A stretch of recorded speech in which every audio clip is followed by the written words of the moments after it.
Chapter 2. I resisted all the way. A new thing for me, and a circumstance which greatly strengthened the bad opinion Bessie and Miss Abbott were disposed to entertain of me. The fact is, I was a trifle beside myself, or rather out of myself, as the French would say. I was conscious that a moment's mutiny had already rendered me liable to strange penalties, and, like any other rebel slave, I felt resolved, in my desperation, to go all lengths. "Hold her arms, Miss Abbott. She's like a mad cat." "For shame, for shame!" cried the lady's maid. "What shocking conduct, Miss Eyre! To strike a young gentleman, your benefactress's son, your young master." "Master? How is he my master? Am I a servant?" "No, you are less than a servant, for you do nothing for your keep. Now sit down and think over your wickedness." They had got me by this time into the apartment indicated by Miss Reed, and had thrust me upon a stool. My impulse was to rise from it like a spring. There 2 pairs of hands arrested me instantly. "If you don't sit still, you must be tied down," said Bessie. "Miss Abbott, lend me your garters. She would break mine directly." Miss Abbott turned to divest a stout leg of the necessary ligature. The preparation for bonds, and the additional ignominy it inferred, took a little of the excitement out of me. "Don't take them off," I cried. "I will not stir." In guarantee whereof, I attached myself to my seat by my hands. "Mind you don't," said Bessie, and when she had ascertained that I was really subsiding, she loosened her hold of me. Then she and Miss Abbott stood with folded arms, looking darkly doubtful over my face, as incredulous of my sanity. "She never did so before," at last said Bessie, turning to the Abigail. "But it was always in her," was the reply. "I've told Mrs. often my opinion about the child, and Mrs. agreed with me. She's an underhand little thing. I never saw a girl of her age with so much cover." Bessie answered not, but ere long, addressing me, she said, "You ought to be aware, miss, that you are under obligations to Mrs. Reed. She keeps you. If she were to turn you off, you would have to go to the poorhouse." I had nothing to say to these words. They were not new to me. My very first recollection of existence included hints of the same kind. This reproach of my dependence had become a vague sing-song in my ear, very painful and crushing, but only half intelligible. Mrs. Abbott joined in. "And you ought not to think yourself on an equality with the Mrs. Reed and Master Reed, because Mrs. kindly allows you to be brought up with them. They will have a great deal of money, and you will have none. It is your place to be humble, and to try to make yourself agreeable to them." "What we tell you is for your good," added Bessie, in no harsh voice. "You should try to be useful and pleasant. Then, perhaps, you will have a home here. But if you become passionate and rude, Mrs. will send you away, I am sure." "Besides," said Miss Abbott, "God will punish her. He might strike her dead in the midst of her tantrums, and there would she go. Come, Bessie, we will leave her. I wouldn't have her heart for anything. Say your prayers, Miss Eyre, when you are by yourself, for if you don't repent, something bad might come down the chimney and be permitted to fetch you away." They went, shutting the door and locking it behind them. The Red Room was a spare chamber, very seldom slept in. I might say never, indeed, unless when a chance influx of visitors at Gateshead rendered it necessary to turn to account all the accommodation it contained. Yet it was one of the largest and stateliest chambers in the mansion. A bed supported on massive pillars of mahogany, hung with curtains of deep red damask, stood out like a tabernacle in the center. The 2 large windows, with their blinds always drawn down, were half shrouded in festoons and falls of similar drapery. The carpet was red. The table at the foot of the bed was covered with a crimson cloth. The walls were a soft fawn color with a blush of pink in it. The wardrobe, the toilet table, the chairs were of a darkly polished old mahogany. Out of these deep surrounding shades rose high and glared white a piled-up mattress and pillows of the bed, spread with a snowy Marseille counterpane. Scarcely less prominent was an ample cushioned easy chair near the head of the bed, also white, with a footstool before it, and looking, as I thought, like a pale throne. This room was chill, because it seldom held a fire. It was silent, because remote from the nursery and kitchens. Solemn, because it was known to be seldom entered. The housemaid alone came here on Saturdays to wipe from the mirrors and the furniture a week's quiet dust.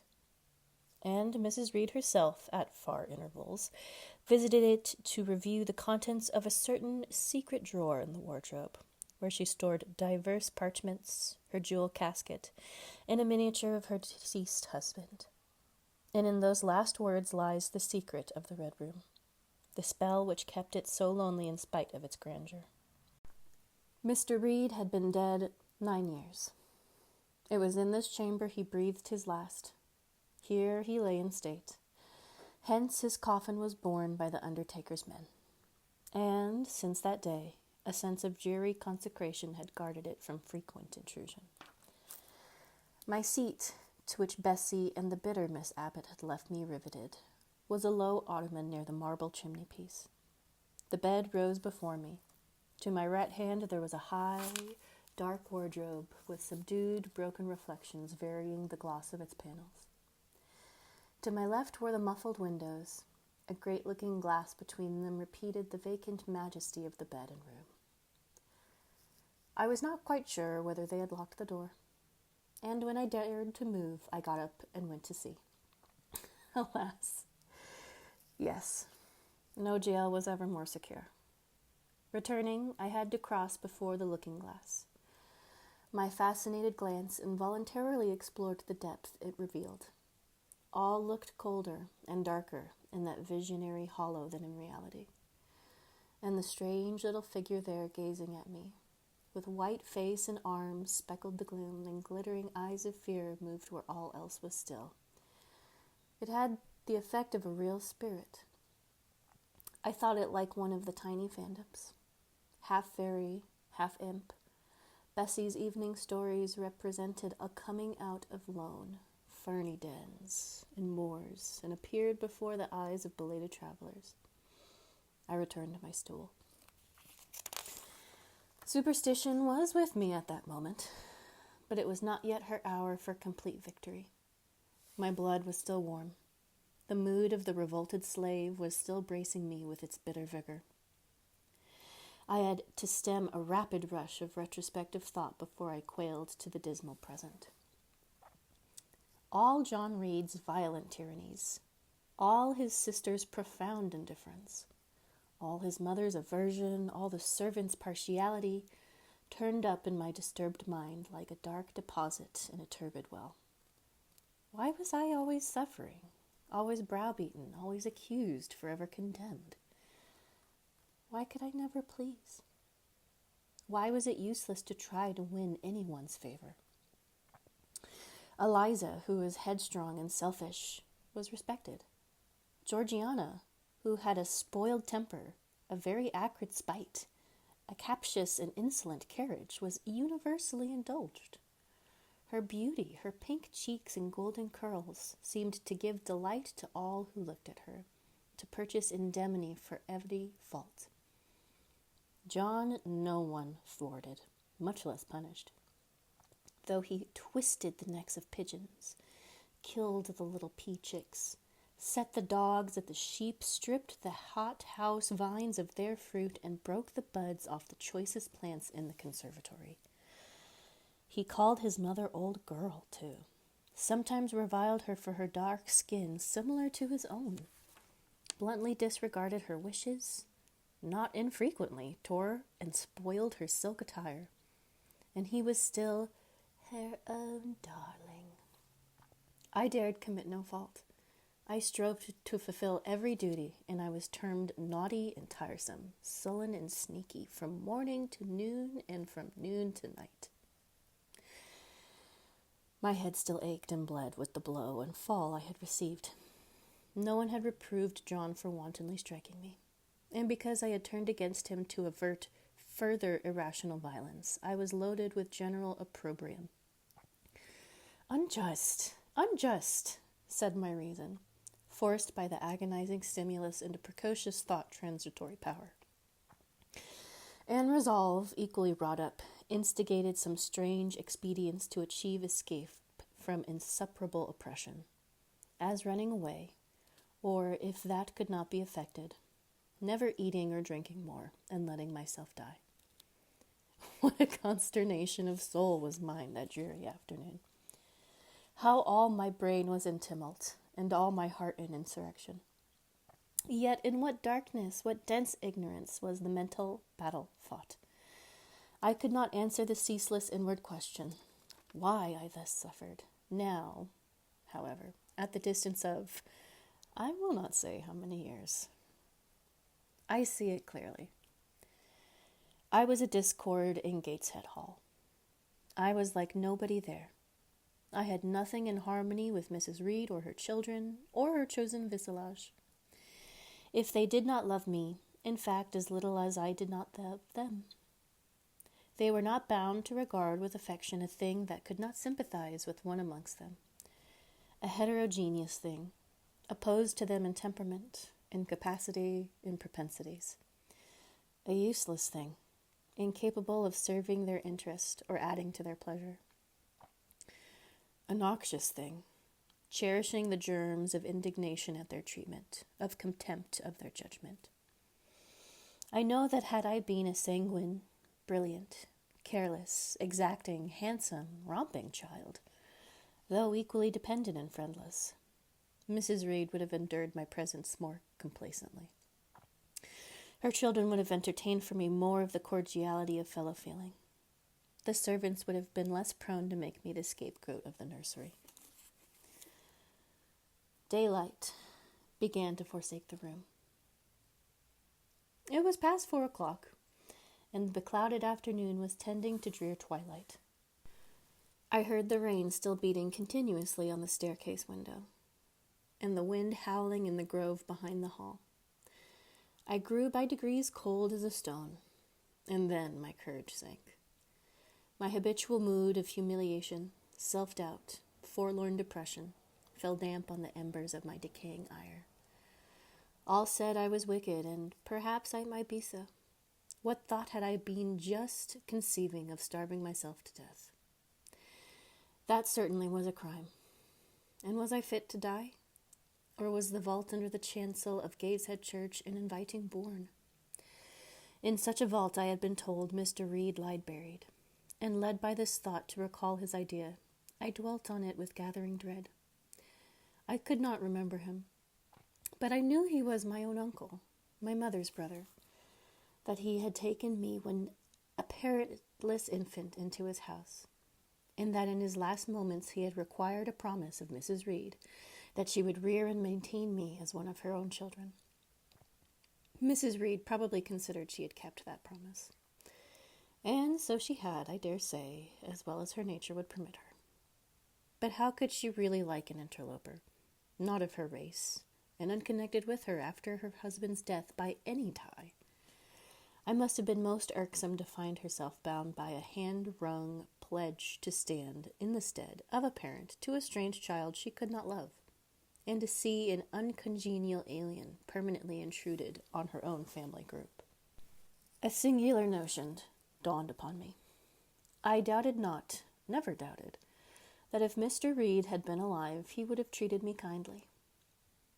And now, as I sat looking at the white bed and overshadowed walls, occasionally also turning a fascinated eye towards the dimly gleaming mirror, I began to recall that I had heard of dead men, troubled in their graves by the violation of their last wishes, revisiting the earth to punish the perjured and avenge the oppressed. And I thought Mr. Reed's spirit, harassed by the wrongs of his sister's child, might quit his abode, whether it's in the church vault or in the unknown world of the departed, and rise before me in this chamber. I wiped my tears and hushed my sobs, fearful lest any sign of violent grief might waken a preternatural voice to comfort me, or elicit from the gloom some hallowed face bending over me with strange pity. This idea, consolate in theory, I felt would be terrible if realized. With all my might, I endeavored to stifle it. I endeavored to be firm. Shaking my hair from my eyes, I lifted my head and tried to look boldly round the dark room. At this moment, a light gleamed on the wall. Was it, I asked myself, a ray from the moon penetrating some aperture in the blind?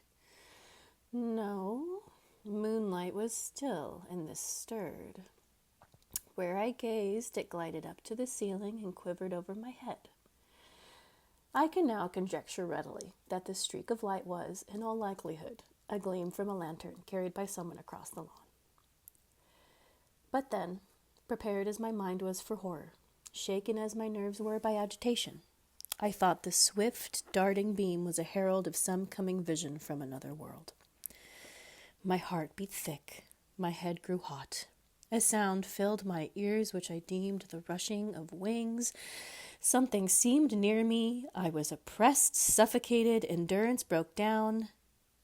I uttered a wild, involuntary cry. I rushed to the door and shook the lock in desperate effort. Steps came running up along the outer passage. The key turned. Bessie and Abbott entered. "Miss Eyre, are you ill?" said Bessie. "What a dreadful noise! It went quite through me," exclaimed Abbott.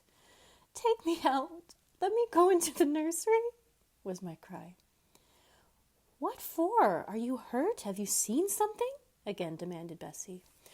"Oh, I saw a light. I thought a ghost would come." I had now got hold of Bessie's hand, and she did not snatch it from me. "She has screamed out on purpose," declared Abbott in some disgust. "And what a scream! If she had been in great pain, would have excused it. But she only wanted to bring us all here. I know her naughty tricks." "What is all this?" demanded another voice peremptorily. And Mrs. Reed came along the corridor, her cap flying wild, her gown rustling stormily. "Abbott and Bessie, I believe I gave orders that Jane Eyre should be left in the red room till I came to her myself." "Miss Jane screamed so loud, Mum," pleaded Bessie. "Let her go," was the only answer. "Loose Bessie's hand, child. You cannot succeed in getting out by these means, be assured. I abhor artifice, particularly in children. It is my duty to show you that tricks will not answer. You will now stay here an hour longer, and it is only on condition of perfect submission and stillness that I shall liberate you then." "Oh, Aunt, have pity. Forgive me. I cannot endure it. Let me be punished in some other way. I shall be killed if—" "Silence! This violence is all most repulsive." And so, no doubt, she felt it. I was a precocious actress in her eyes. She sincerely looked on me as a compound of virulent passions, mean spirit, and dangerous duplicity. Bessie and Abbott having retreated, Mrs. Reed, impatient of my now frantic anguish and wild sobs, abruptly thrust me back and locked me in without further parley.